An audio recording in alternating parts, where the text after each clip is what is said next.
Welcome to physics online classes. आज किरण प्रकाश की वाले चैप्टर में देखेंगे हम लेंस।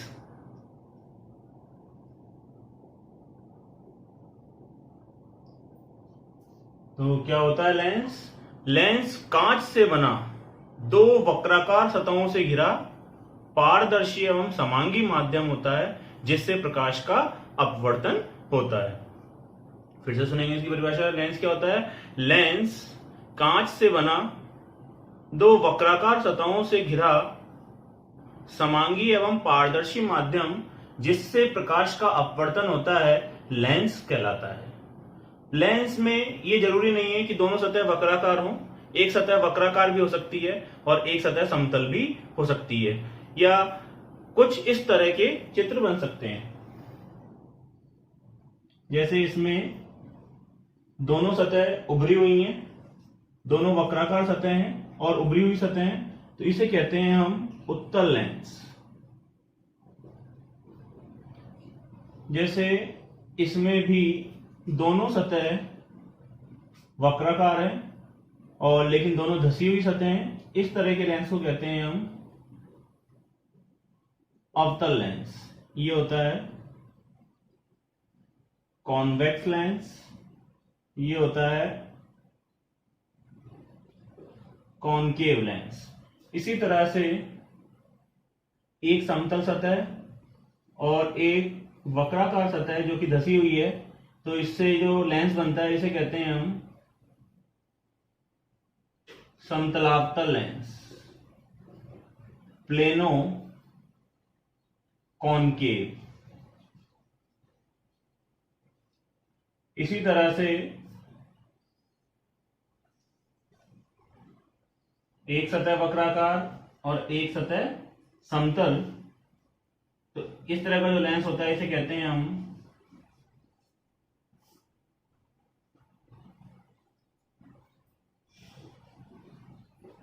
समतलोत्तल लेंस, यानी प्लेनो कॉन्वेक्स लेंस।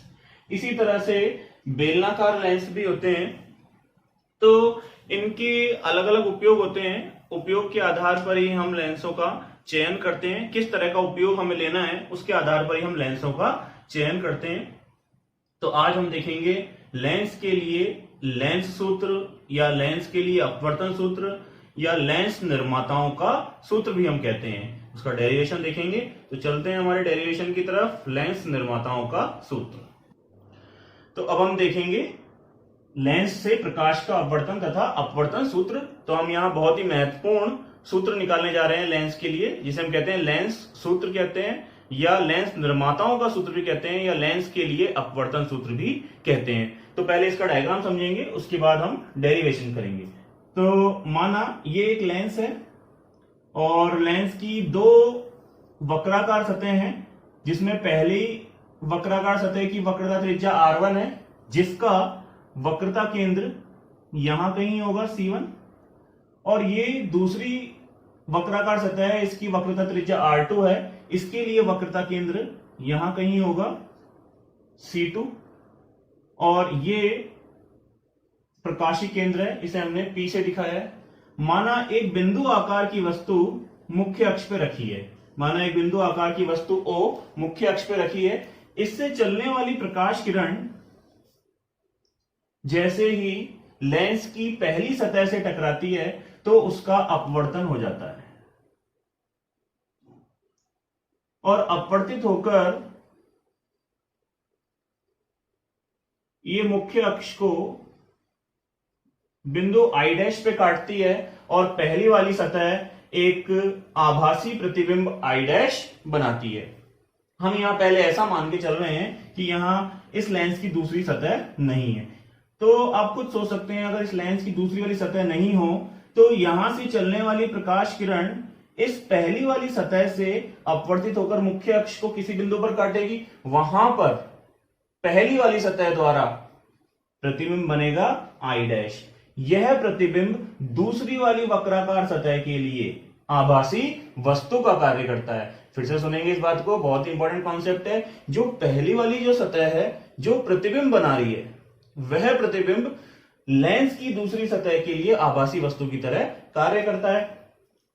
हमें पता है कि ये जो वक्राकार सतह है, इससे इस प्रकाश किरण का फिर से अपवर्तन होगा, और जैसे ही अपवर्तित होगी प्रकाश किरण, वो अभिलंब से दूर हट जाएगी और मुख्य अक्ष को बिंदु आई पर काटती है। तो यही प्रतिबिंब इस पूरे के लेंस द्वारा निर्मित प्रतिबिंब माना जाता है।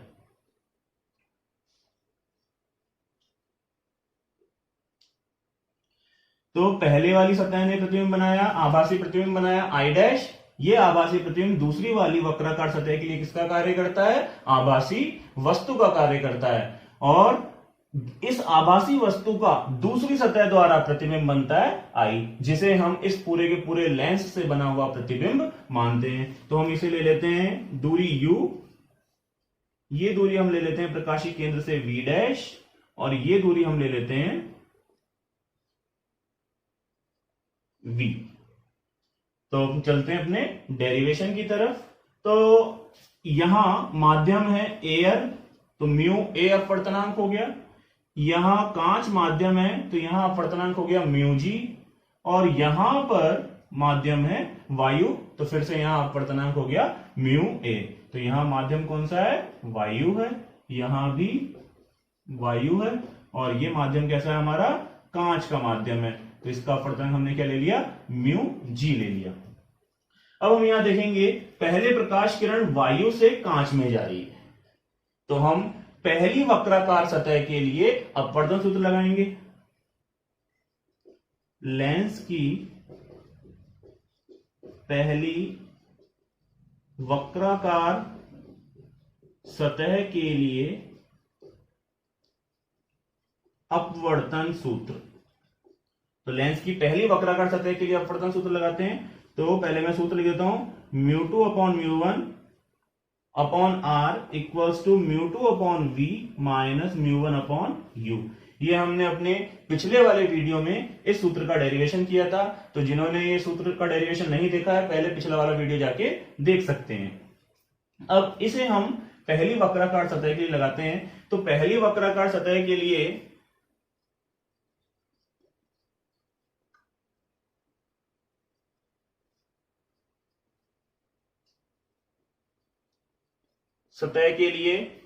म्यू टू प्रकाश किरण, ये पहला माध्यम हो गया, पहले माध्यम से दूसरे माध्यम में जा रही है, वायु से कांच में जा रही है। म्यू टू दूसरा वाला माध्यम था, तो यहां आ जाएगा mu g minus mu one मतलब पहला माध्यम, यहां पहला माध्यम क्या है?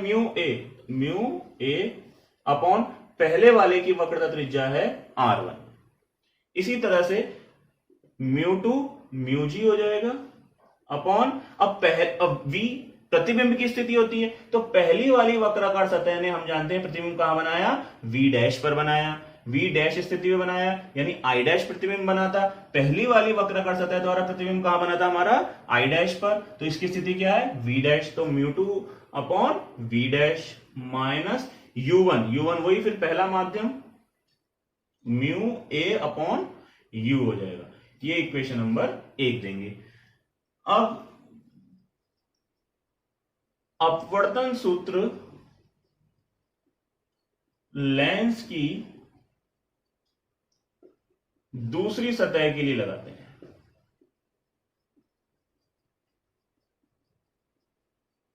अब यहां हम अपवर्तन सूत्र कौन सी सतह के लिए लगा रहे हैं? लेंस की दूसरी सतह के लिए लगा रहे हैं। अब जब दूसरी सतह के लिए अपवर्तन सूत्र लगाएंगे तो आप देख सकते हैं कि प्रकाश किरण कांच से वायु में जा रही है, तो अब पहला वाला माध्यम कांच हो जाएगा और दूसरा वाला माध्यम वायु हो जाएगा। तो इस सूत्र को लगाते हैं हम। तो म्यू टू यानी दूसरा माध्यम कौन सा हो गया? वायु, तो यहां लिखेंगे म्यू ए माइनस, अब पहला वाला माध्यम कौन सा बन गया? कांच का बन गया, तो इसे लिखेंगे हम म्यू जी। और दूसरे वाले की वक्रता त्रिज्या कितनी है? R2। म्यू टू मतलब म्यू ए अपॉन v का अर्थ क्या हो जाएगा यहां पर? यानी दूसरे वाले सतह ने जो प्रतिबिंब बनाया उसकी स्थिति है v। तो दूसरी वाली सतह ने कितना बना, कहां बनाया है? v पर बनाया है, तो v ही लिख देंगे इसे माइनस, यहां समझने वाली बात है, इसको लिख दिया हमने म्यू जी। अब यहां देखो u क्या है? हम सूत्र लगा रहे हैं दूसरी सतह के लिए, दूसरी वाली सतह के लिए मैंने बताया था, पहली वाली सतह ने जो प्रतिबिंब बनाया था वो दूसरी वाली सतह के लिए आभासी वस्तु का कार्य करेगा। तो हमारी आभासी वस्तु कहां पर आ जाएगी, V डैश पर आ जाएगी। ये देख सकते हैं इसकी स्थिति कहां पर है, V डैश पर है। तो ये V डैश हो गया, इक्वेशन नंबर 2 हो गई। तो इक्वेशन नंबर 1 और 2 को हम ऐड कर देंगे। समीकरण 1 व 2 को जोड़ने पर, तो अभी हम इसे जोड़ देते हैं। मेन कॉन्सेप्ट यहां पर यह है, मेन आपको क्या ध्यान रखना है कि पहली वाली सतह, लेंस की जो पहली सतह है, जो प्रतिबिंब बनाती है, जो आभासी प्रतिबिंब बनाती है, वो दूसरी वाली सतह के लिए आभासी वस्तु का कार्य करती है। तो इसको आप यहां तक समझ सकते हैं। तो इक्वेशन नंबर 1 और 2 को ऐड करते हैं।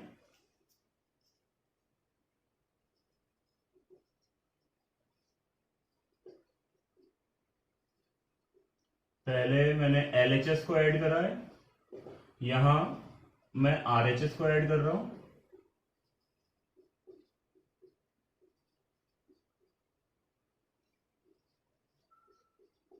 तो आप देख सकते हैं यहां ये टर्म कट रही है और ये आ गया mu G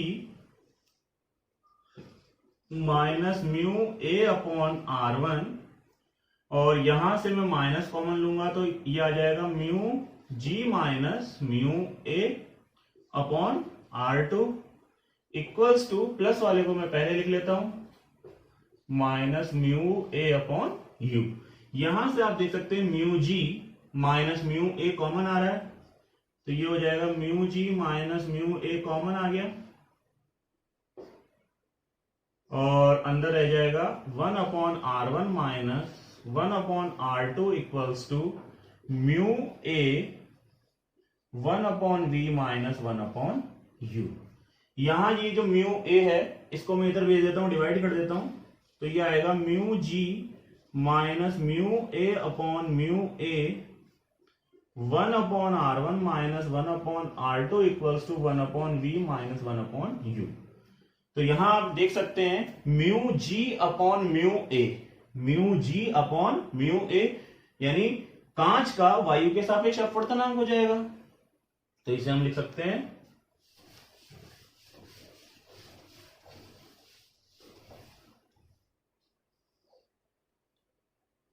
mu g a minus mu a upon mu a cut जाएगा,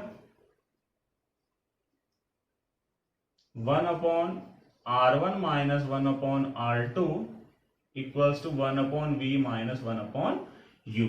तो ये जो मैंने सूत्र निकाला है इसी को कहते हैं हम लेंस निर्माताओं का सूत्र। हो सकता है इधर रिफ्लेक्शन की वजह से नहीं दिख रहा हो, तो मैं इसे फिर से लिख देता हूं यहां, mu g a minus 1 upon R1 minus 1 upon R2 equals to 1 upon V minus 1 upon U। अब आपने छोटी क्लास में 1 upon we minus 1 upon U lens सूत्र पढ़ा होगा। पतले लेंस के लिए, पतले लेंस के लिए लेंस सूत्र होता है 1 upon F equals to 1 upon we minus 1 upon U. हम इस सूत्र का भी डेरिवेशन करेंगे, लेकिन अभी हम डायरेक्ट देखेंगे यहां पर 1 अपॉन एफ इक्वल्स टू होता है 1 upon we minus 1 upon U. तो 1 upon we minus 1 upon you के स्थान में मैं क्या रख सकता हूं यहां पर 1 अपॉन एफ। तो ये लिख सकते हैं हम 1 upon F equals to mu g minus 1 upon R1 minus 1 upon R2। तो ये जो सूत्र मैंने निकाला है इस सूत्र को ही हम कहते हैं लेंस निर्माताओं का सूत्र या लेंस के लिए अपवर्तन सूत्र। तो ये दोनों सूत्र हम याद रखेंगे। इसमें 1 upon we minus 1 upon you के स्थान में मैंने क्या रख दिया, 1 अपॉन एफ रख दिया। अब नेक्स्ट वीडियो में हम इससे संबंधित कुछ न्यूमेरिकल करेंगे और लेंस को हम अलग अलग माध्यम में रखेंगे, तब हम फोकस दूरी ज्ञात करेंगे लेंस की। तो आप इस डेरिवेशन को आराम से समझ सकते हैं।